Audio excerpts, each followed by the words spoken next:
안녕하세요. 부동산이 보는 눈 리얼아이 박감사입니다. 지난 시간에 대선 때문에 크게 달라질 게 없는데도 이거 가지고 펌프질 한다 이런 얘기를 다뤘었는데, 올해 집값 재건축에 달렸다고 또 기사가 나오고 있죠.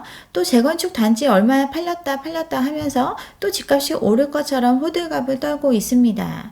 규제 완화나 1기 신도시 재정비 추진, 이렇게 집값을 견인하는 호재가 있기 때문에 아직 하락 시작도 안 했는데 하락은 끝났고 이제 오를 일만 남았다, 이런 얘기들이 나오고 있어요.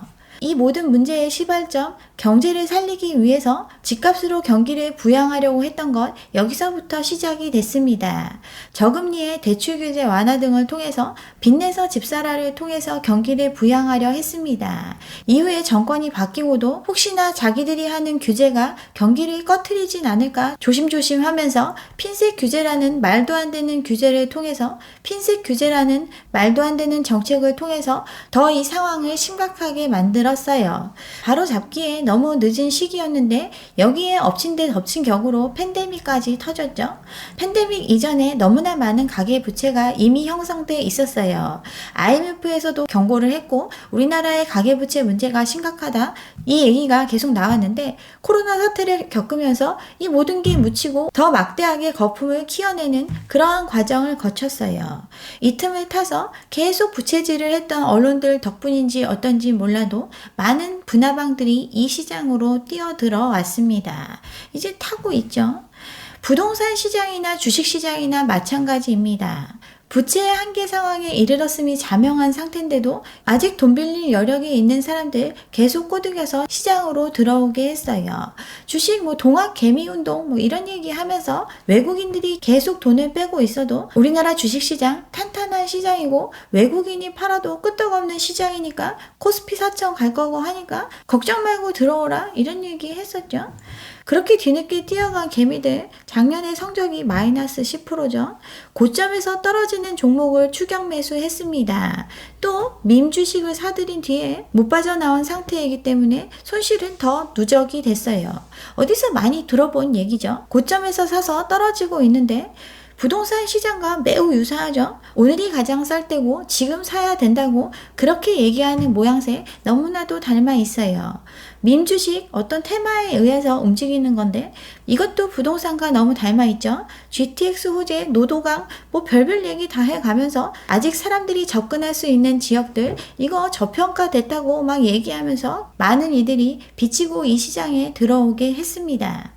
10만전자 간다던 삼성전자 실적이 엄청나게 좋은데도 주가가 안 오르고 있죠. 삼성전자가 별로여서 가격이 안 오르는 게 아니라 10만전자를 뒷받침할 만큼 사람들이 사주지 않기 때문에 주가는 오르지 못하고 있습니다.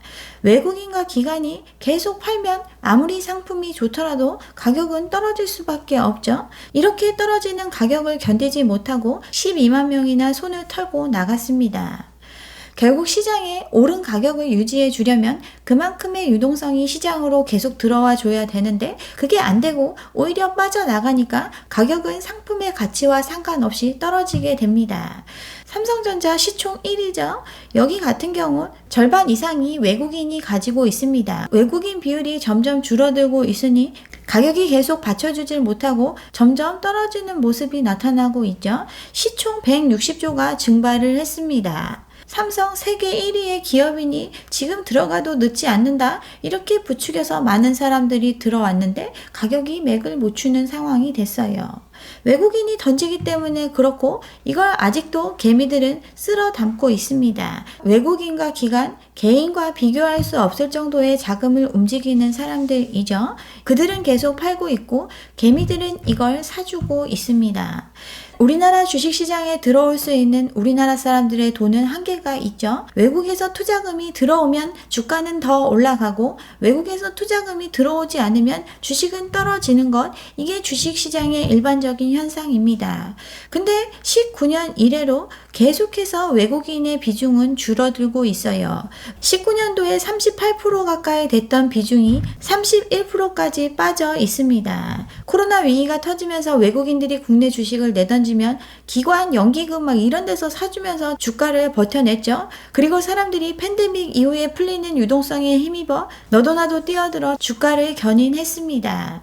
외인이 빠져나가면 판 대금을 외환으로 바꿔서 다시 자기네 나라로 가져가기 때문에 환율도 올라가고 코스피는 휘청일 수밖에 없습니다. 근데 외인들 왜 떠나고 있죠? 우리나라에서 지금 전쟁 났나요? 우리나라에서 전쟁 난 것도 아닌데 지금 자금을 술술 빼가고 있습니다. 19년 이래로 계속해서 돈을 빼내가고 있어요.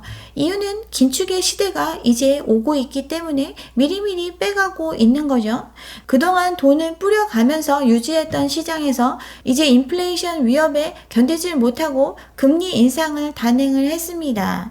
또 여기에 러시아 우크라이나 사태가 장기화되면서 우리나라 같은 신흥 시장에서 돈을 빼서 본국으로 돌아가고 있는 거죠.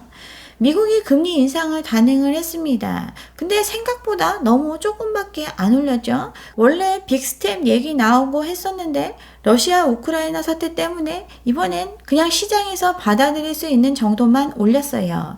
그렇지만 올해 6차례 추가 인상을 시사를 했고 양적 완화를 종료하는 것에서 그치는 게 아니라 이제 축소를 공식화했습니다. 연준 코로나 사태 해결을 위해서 엄청난 돈 풀기를 했는데 그 결과 연준의 총 자산은 2년 동안 2배 이상 늘어났습니다. 짧은 시간 안에 엄청난 돈을 풀었음을 의미하죠. 이제 본격적인 긴축의 시대로 접어들고 있습니다. 이번에 금리를 올렸는데 오히려 미국 주식시장은 상승을 했죠. 시장에서 이 정도 금리 상승은 예견을 했고 미국의 경제가 탄탄하다고 믿고 있기 때문에 오히려 미국 시장은 상승을 했어요.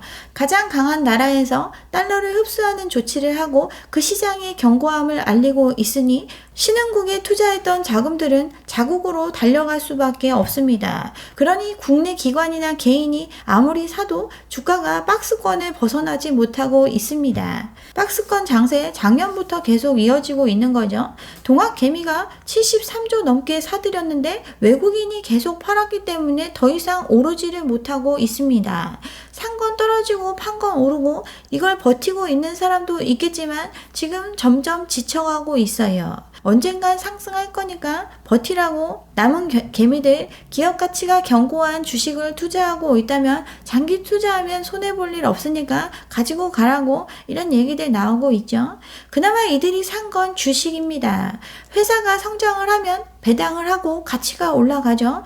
또 가치가 높은 기업에 대해서는 외국인의 투자도 들어옵니다. 근데 지금 집값 올랐다고 얘기하시는 분들 우리나라 아파트 외국인이 사줄까요? 제가 주식 전문이 아닌데 이렇게 주식 얘기를 하는 이유, 결국 손해를 보는 건 주식시장이나 부동산 시장이나 마지막에 막차를 탄 사람들이기 때문에 이 얘기를 하고 있습니다. 불인이든 주린이든 결국 오른다는 말에 고점에 매수해서 이제 그 개미지옥에 빠져서 쭉쭉 빨리게 생겼어요. 시장의 이익은 누구한테 갔죠? 누군가 사주면 이익이 되는 사람들한테, 누군가 주식이든 부동산이든 사줘서 현금화한 사람들한테 그 돈은 모두 갔습니다. 증시 호황에 증권사들 성과급 잔치하고 난리 났죠. 2000% 준 곳도 있습니다. 200만원 받으면 4000만원씩 준 거죠. 지난해 증시 호황 사상 최대 실적을 달성했기 때문에 이러한 성과급 잔치가 가능했습니다. 영업이익 1조를 넘어선 1조 클럽이 한 곳에서 이제 5곳으로 늘어났어요. 이런 얘기 부동산 시장도 휩쓸고 지나갔죠. 수주 2조 클럽 막 이런 얘기 나온 기사 기억나시죠? 또 새로 상장하는 주식에 대한 국민의 열기가 뜨거웠었는데 결국 그 이익은 소수에게 돌아갔습니다. 카카오페이 상장하기 전에 대표가 인터뷰를 했죠. 몸값 10조의 매기를 키워낸 대단하신 분인데 회사의 최종 목표가 금융은 카카오페이 하나만 깔면 끝난다 이렇게 만들겠다고 이야기를 했습니다. 정말 편하고 사람들이 많이 쓰고 있었으니까 이거 믿고 그 기업 가치를 높게 샀고 따상은 실패했지만 상장 첫날 시총 13위에 등극을 하면서 9만원 공모가가 19만원이 됐죠. 근데 정작 그렇게 기업 가치를 홍보하셨던 분은 상장 한 달 만에 자사주를 한꺼번에 처분을 했습니다. 5,000원을 취득한 주식을 20만원 넘게 팔았죠. 23만 주를 팔아서 400억 가까이 차익이 생겼는데 수백억의 이익을 현금화할 수 있는 기회라고 생각하니까 이렇게 했겠죠. 그들이 팔고 나니까 떨어지고 있습니다. 원래 많이 갖고 있었던 사람들은 팔아서 이득이 되는 순간에 물건을 정리합니다. 발전 가능성 있는 기업이기 때문에 그 기업 가치에 투자하라며 많은 사람들이 그 시장에 들어오게 했는데 그렇게 사람들이 몰리니 비싼 값에 팔고 현금화할 수 있었어요. 어디서 많이 느껴본 상황이죠. 분양은 로또다. 시세보다 훨씬 싼 값에 분양해주는 사람들, 그들도 돈을 많이 챙겨갔어요. 분양 호황을 누린 대형 건설사, 이제 배당도 풀고 있죠. 주택시장의 호실적, 주택시장의 호황 속에 건설사들의 배는 잔뜩 불렀어요. 이게 팩트죠. 이미 시장을 통해서 이익을 볼 사람들은 다 보고 배 두드리고 있는데 아직도 시장에서 버티고 있는 사람들, 그들이 얘기했던 화려한 미래를 기대하면서 아직도 버티고 있습니다. 시간의 문제죠. 팔아야 돈을 쓸 수 있는데 이제 그들은 더 떨어져야 사주겠죠. 물려있는 상황에서 앞으로 삶의 질은 더 떨어질 수밖에 없습니다. 이제 삼고의 시대가 열려요. 고물가, 고금리, 고환율의 시대가 열렸습니다. 유가가 계속 올라가고 있죠. 러시아, 우크라이나 사태가 장기화되면서 국제 유가는 지금 계속 오르고 있습니다. 유가가 오르면 인플레이션을 더 심각하게 만들 수 있습니다. 미국도 인플레가 심한 상황이지만 스태그플레이션은 오지 않을 거다 하면서 긴축의 스텝을 밟아가고 있습니다. 미국의 견고한 성장세를 확신하면서 그렇지만 인플레가 더 심각해질 수 있는 상황이라는 걸 인지하고 있어요. 미국은 버틸 수 있을지 몰라도 다른 나라들은 벌벌 떨고 있죠. 특히나 우리나라 같은 경우에 스태그플레이션 공포가 확대되고 있습니다. 러시아가 디폴트 임박한 상황인데 이러면 한국 경제 물가는 오르는데 경기는 침체할 우려가 있죠. 일단 디폴트 위기는 모면한 상황이지만 앞으로의 상황에 지대한 영향을 줄 수 있는 전쟁이 지금도 현재 진행형입니다. 이러니 우리나라 환율 요동치고 있죠. 13년 만에 1,300원대를 돌파하나 하면서 15일날 기사가 나왔는데 러시아 디폴트 안 일어났고 미국 금리 인상이 파격적이지 않았기 때문에 환율은 다시 20원 넘게 떨어졌어요. 며칠 사이에 몇십 원이 왔다 갔다 하는 정도로 환율의 변동성이 커지고 있습니다. 더 이상 전망이 무의미할 정도예요. 유가가 다시 오르면 1,300원을 돌파할 수도 있고 또 갑자기 외화가 빠져나가면 더 많은 변동을 보일 수 있습니다. 환율 움직임이 과도할 경우에 시장 안정 노력을 더 강화하겠다고 부총리가 얘기했죠. 그만큼 외화 유동성의 불안 가능성이 높아져 있는 상황입니다. 언제 어떤 상황이 올지 모른다는 뜻이죠. 선물한 포지션 규제 완화, 유동성 커버리지 규제 비율 완화해서 시장에서 달러가 부족할 때 달러를 더 가져가는 상황이 안 오게끔 일단 이런 대비를 하겠다고 합니다. 근데 이것만으로는 안 되죠. 지금 코로나 사태로 외환 스와프 시장에서는 달러와 확보 경쟁이 굉장히 격화하고 있는 상황입니다. 달러를 더 가지려고 하는 상황이 재현될 경우에 우리나라는 어디서 단기간에 구해오는 거 한계가 있어요. 한미 통화 스와프 상설 등을 통해서 안전판을 마련해야 되는데 미국이 작년에 종료하고 지금 응해주지 않고 있는 상황입니다. 그동안 환율 그렇게 높았던 적이 없는데 단기간에 급변동하는 상황에 처해 있고 유가나 원자재값, 고물가의 상황이 지속될 가능성이 굉장히 높은 현실입니다. 이래서 금리를 올리겠다고 하고 있고 미국은 금리 인상을 단행했습니다. 근데 너무 조금밖에 안 올렸다고 지금 혼나고 있죠. 매파적 발언이 쏟아지고 있습니다. 연내 3% 가까이는 돼야 된다고, 인플레를 잡기 위해서는 빨리 금리 올려야 된다고 미국 내에서도 쓴소리가 나오고 있어요. 우크라이나 전쟁 때문에 지금 베이비 스텝에 찬성했다는 사람도 있고 가장 비둘기적인 사람마저도 인플레이션 압력이 강할 경우에 더 공격적으로 움직일 필요가 있다. 지금 이러한 입장을 보이고 있습니다. 미국이 금리 올리면 우리나라 금리 더 올려야 된다고 말씀드렸죠. 러시아 이번에 전쟁 나면서 20%로 올렸던 것처럼 신흥국의 자금이 빠져나가지 않게 하려면 미국이 금리보다 높게 유지할 필요성이 있습니다. 그래서 한은도 올려야 되는데 스태그플레이션 우려가 나오는 상황에서 고민하고 있죠. 최근 원달러 환율 상승 추세에 외국인 자금 이탈 이런 거 고려하면 추가적으로 금리를 올려야 되는 게 필요한데 스태그플레이션 우려가 나오고 있는 상황이고 한은 총재 임명 이거 늦어지고 뭐 이런 문제들이 있기 때문에 지금 고민이 많이 있어요. 인지하고 있는데 행동을 못하고 있습니다.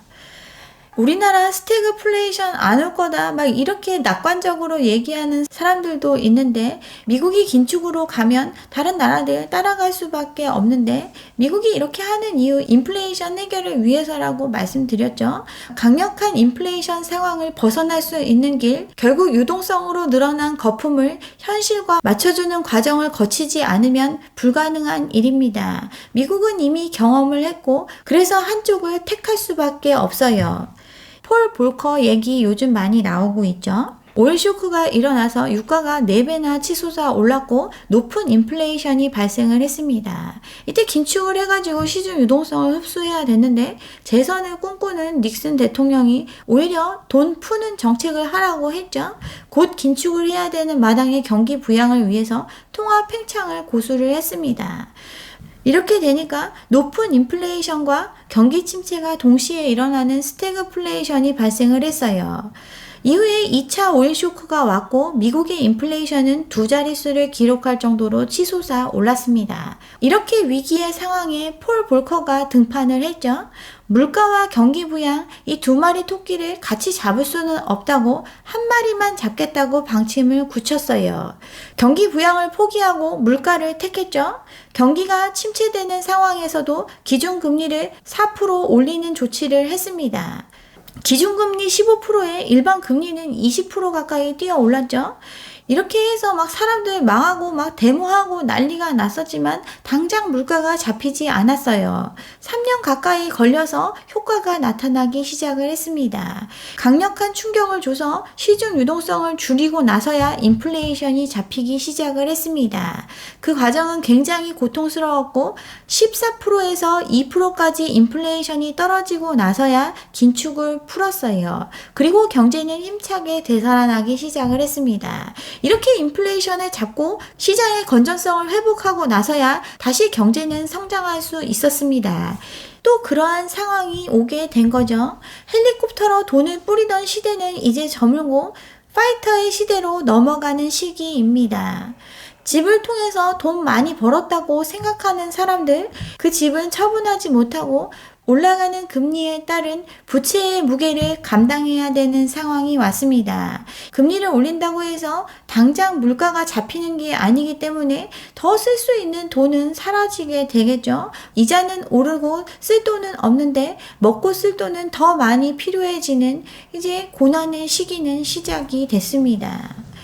아까 3고의 시대라고 말씀을 드렸는데 코로나 극복을 위해서 막대한 유동성을 정말 단기간에 풀어냈기 때문에 어찌 보면 이 풀어낸 유동성에 예견된 결과일 수 있습니다. 인플레가 오는 것, 그래서 이 인플레를 해결하기 위해 금리가 올라가고 상대적으로 불안한 시장에서 더 안전한 시장으로 자금이 이동함에 따라 환율이 올라가게 되는 상황, 이거 예견된 상황이었어요. 근데 그 정도가 러시아 우크라이나 사태의 장기와 같은 블랙스완과 만나서 더 심각한 상황으로 가고 있어요.